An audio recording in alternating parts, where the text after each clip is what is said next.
Estamos con José Alberto Flores, es el viceministro de Educación que nos acompaña esta mañana a propósito del anuncio del Ministerio de la Regularización, mejor dicho, una regulación para el uso de los celulares en las aulas.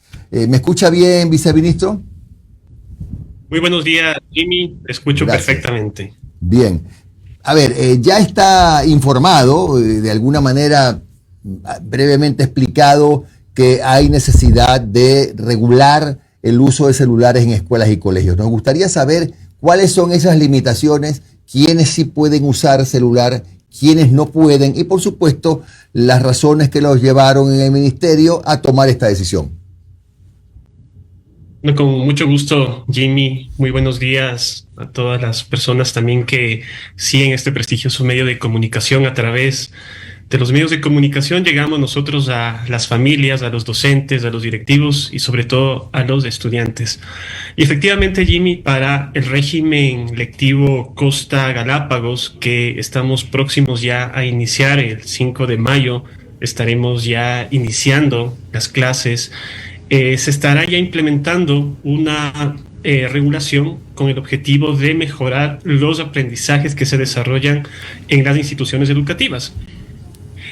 Cuando se determinaron aquellos elementos, ya que son las causas de la disminución de los aprendizajes a nivel global, existieron dos tesis fundamentales. La primera idea fue la que efectivamente la disminución de los aprendizajes dan cuenta a todo el efecto que causó la pandemia en los estudiantes, la no presencialidad, el aislamiento también. Y el segundo elemento que se dio a nivel global, y eso lo anunció muy bien la Organización para el Desarrollo Económico, la OECD, que organiza las pruebas internacionales PISA, que a propósito Ecuador participará por primera vez en este año en este proceso de evaluación a nivel global, fue el uso sin limitación, el uso indebido y también el uso sin orientación de los aparatos tecnológicos, específicamente de los celulares. Son las dos causas, ya que a nivel global se detectaron para la disminución de los aprendizajes luego de la pandemia y que efectivamente tiene que ver con varias de las reformas que se han hecho en países de Europa, en países de América Latina, también en países similares al Ecuador, como Colombia, como Perú también está en esta reflexión, y que efectivamente el propósito de esta reforma siempre será mejorar la calidad educativa. Nosotros, desde el liderazgo del señor presidente y de la señora ministra, hemos visto y hemos sido muy transparentes en reconocer la problemática en cuanto a los aprendizajes. 7 de cada 10 estudiantes, y en ocasiones 8 de cada 10 estudiantes, estamos hablando del 70 o el 80%, no alcanzan los aprendizajes establecidos en el currículo nacional. Es una problemática grave que se va detectando año a año por parte del Instituto Nacional de Evaluación Educativa. Una de las acciones que se están tomando es efectivamente la regulación de los celulares, ya que claro, al hacer las consultas, las encuestas, los estudios y también la revisión de experiencias nacionales, hemos determinado, y la comunidad educativa así lo establece también, que existe pues este efecto que el celular se lo concibe como un distractor para el aprendizaje. Claro, perdón, viceministro, sí, efectivamente, como usted lo dice ahí, casi 8 de cada 10 estudiantes señala que se distrae, es verdad. El 82% de los docentes percibe que hay un impacto negativo en el rendimiento académico, 83% de docentes identifica el entretenimiento como uso principal de celulares. Hay razones, efectivamente, sobre la base de informes de la UNESCO.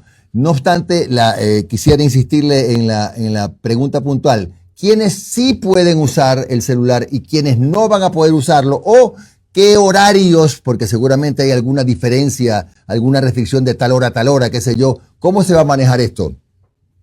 Sí, y bueno, o sea, mencionaba toda esa introducción porque es importante. No, está bien. Sí. Y la problemática. Y claro, cuando revisamos también qué sucede en países similares, qué recomiendan los médicos aquí en el Ecuador, qué recomiendan los docentes acá en el contexto en el cual nos desenvolvemos, se ha determinado ya que en el nivel inicial pues no está permitido ni tampoco recomendado el uso de los aparatos tecnológicos como los celulares como tal, tampoco en los subniveles de educación general básica, media, preparatoria, media y superior. Y en ese sentido, lo que sería desde el primer año de educación general básica hasta 10º año de educación general básica, pues efectivamente se estará trabajando en elementos para poder usar de manera efectiva. Y en bachillerato estaremos ya puntualizando y reforzando el uso pedagógico para actividades como investigación. Y bueno, se estará ahí estableciendo en bachillerato, sobre todo en primero, segundo, tercero de bachillerato, ya un uso pedagógico de los celulares, ¿no?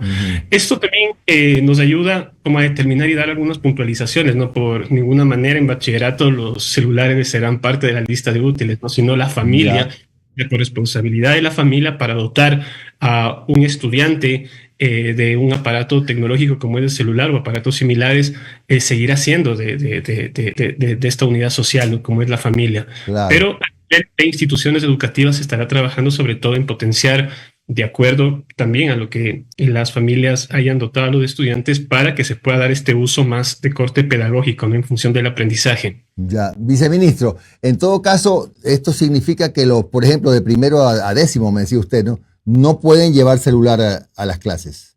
Efectivamente Ya. vendría esta orientación dada por el Ministerio de Educación para que de primero a 10º el aparato, el celular, no se lo pueda llevar a las instituciones educativas. Es un componente clave de las familias aquí que se debe manejar.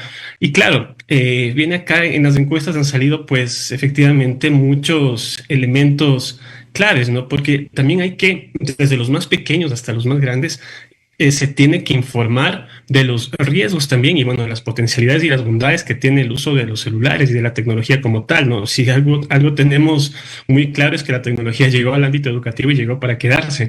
Y en ese sentido tenemos que ir trabajando. El Ministerio de Educación tiene una agenda educativa digital, tiene también en el currículo, en las diversas asignaturas, se van también abordando elementos del uso de la tecnología, pero sobre todo, ligado al celular, vamos a ir haciendo como esta especie de orientación para poder determinarlo, sobre todo el uso al momento de que un estudiante está dentro del bachillerato. Claro, claro. Y también hay que cuidar, entiendo, el tema del riesgo del ciberacoso, del sexting, de la exposición de contenido nocivo, etcétera, que afecta a 4 de cada 10 estudiantes. Efectivamente. Bueno, y también el resto de afectaciones que se dan a la salud, ¿no? La salud física, trastornos oculares, musculoesqueléticos, o sea, que se da en el propio desarrollo del estudiante, ¿no? O de la persona. Salud psicológica también. Hay muchas problemáticas que se están dando en Ecuador y que se están dando también a nivel de la región respecto a la adicción y dependencia con videojuegos, al consumo de contenido digital. Al tema socioemocional también se da un impacto ahí, sobre todo cuando hablamos de habilidades comunicativas, riesgos en línea, usted lo mencionó, el ciberacoso, y bueno, tenemos que ir, como lo menciono, haciendo un proceso formativo para que la institución educativa también sea un espacio donde se va aprendiendo el uso correcto de los celulares. Y bueno, estamos en el siglo XXI, ¿no? Y ahí tendremos otros mecanismos también para ir aprovechando estas bondades de la tecnología, pero sobre todo en bachillerato, cuando le demos un uso, como lo menciono, en función del aprendizaje. Nosotros, y esa es la línea de la señora ministra, manejamos mucha evidencia, mucha investigación. No existe un desarrollo directo entre un estudiante que sabe usar el aparato tecnológico y el aprendizaje como tal, ¿no? Lo que sí existe, la evidencia, es que cuando un docente maneja de manera correcta, sabe mediar con la tecnología, pues sí tiene un impacto en el aprendizaje de los estudiantes. De eso sí tenemos muchas investigaciones, mucha evidencia que darían cuenta de esta potencialidad. Vamos a centrarnos sobre todo en la capacitación hacia docentes respecto a todas estas situaciones que se dan, ¿no? Por ejemplo, preguntamos a familias cuáles son los riesgos que más conocen respecto a los celulares.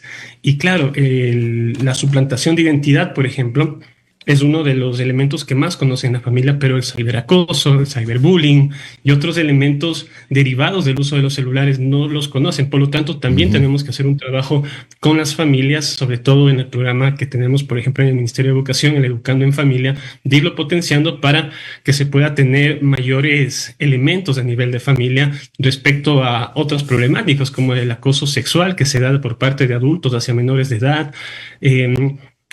Existen también elementos como robos de identidad que no lo conocen, pero que se dan en la problemática como tal. Y bueno, programas maliciosos, malware, spyware, virus, que también son difundidos por medio de los aparatos tecnológicos y que las familias no las conocen. En ese sentido, estaremos también trabajando con familias y con docentes para que las bondades de la tecnología lleguen, ya por un lado, sepamos correctamente cuáles son aquellos riesgos y también podamos hacer a nivel de familia y a nivel de instituciones educativas un uso más ligado a lo pedagógico, al aprendizaje como tal. Viceministro, muy buenos días. Camila Piedrahita le saluda. A mí me parece perfecto esta medida, esta regularización que ustedes van a mantener en el ámbito educativo, pero también de parte de los padres de familia insistían en que sí querían que su hijo lleve el teléfono no para distraerse, sino más bien por un medio de comunicación para saber que salió bien de clases, si tiene alguna emergencia, si se llegara a enfermar durante su jornada educativa. ¿Cómo harían con estos temas? ¿Ustedes tienen ya capacitados a todo su personal para este nuevo inicio de clases? Claro, bueno, tenemos ya realizado una socialización previa del acuerdo ministerial y efectivamente entre los usos que se les da a los celulares encontramos un pequeño porcentaje de aproximadamente el 5% de población que fue encuestada. Y esto es importante porque cuando realizamos las encuestas lo hicimos estadísticamente con muestras representativas, lo que da cuenta que nos permite inferir también a la realidad nacional. Eso es muy importante mencionarlo. Y claro, hay un componente de aproximadamente el 5% que se da respecto al uso con el tema de seguridad, ¿no? Entonces también se está trabajando en varios programas ligados a seguridad. Las instituciones educativas, sobre todo los docentes y los directivos, tienen contacto con las familias. En ese sentido, para resguardar la seguridad de los estudiantes, estaremos siguiendo ese canal, ¿no? De docentes directivos con familias. De manera que si existe alguna problemática, pues la institución educativa sea la primera en actuar, sobre todo de manera correcta, ligada a los protocolos que los tiene también el Ministerio de Educación y que se pueda ahí en ese sentido potenciar también la comunicación entre institución educativa y familias. Muy bien. Gracias a José Alberto Flores, viceministro de Educación, por su información respecto de la regularización del uso de celulares en las aulas. Un buen día, viceministro, muy amable. Muchas gracias, siempre a las órdenes. Buen día. Gracias.